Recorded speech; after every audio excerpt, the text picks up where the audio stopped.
इस चुनावी जो आदतें फैली हुई हैं, उसमें बदलाव आना चाहिए।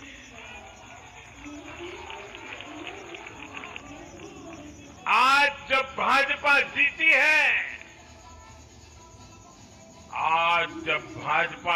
है,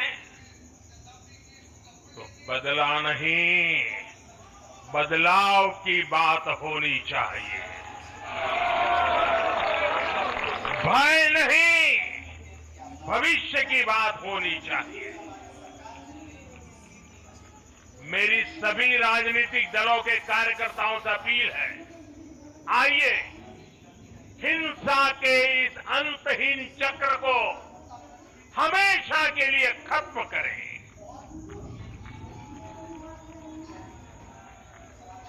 किसने किसे वोट दिया, किसे नहीं दिया, उससे ऊपर उठकर बंगाल की सेवा के लिए काम करें।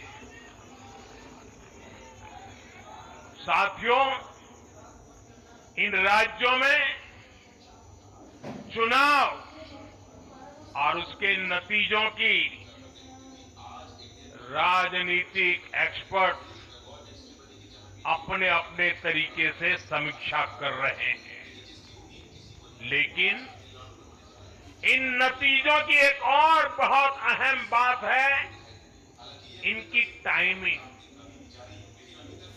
आप देख रहे हैं कि जब इन राज्यों में जनता वोट डाल रही थी, तो इसी दौरान विश्व में क्या कुछ नहीं चल रहा था। जगह जगह युद्ध के सायरन बज रहे थे, अस्थिरता और अराजकता का माहौल रहा, वैश्विक अर्थव्यवस्थाएं संकट में दिखी, और उस दौरान भारत का जन जन स्थिरता के लिए वोट दे रहा था।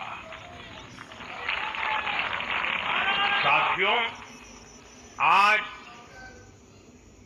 पश्चिमी एशिया में चल रहे संकट का पूरे विश्व पर बुरा असर पड़ा है, लेकिन भारत पूरे सामर्थ्य से इस संकट का सामना कर रहा है। इस चुनाव परिणाम ने भी दिखाया है कि भारत इस चुनौती में भी एकजुट है, एक मत है, एक लक्ष्य से संकल्पित है, और वो लक्ष्य है विकसित भारत। विकसित भारत का लक्ष्य लेकर हम निकले हैं।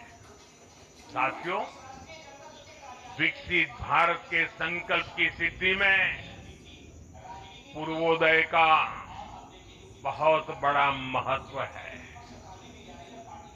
जब भारत समृद्ध था,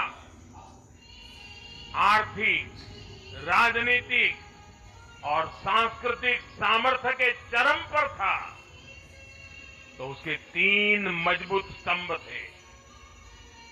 ये स्तंभ थे अंग, अंग यानी आज का बिहार, बंग यानी आज का बंगाल, और कलिंग यानी आज का उड़ीसा। कलिंग उस समय हिंद महासागर के समुद्री व्यापार का एक छत्र सम्राट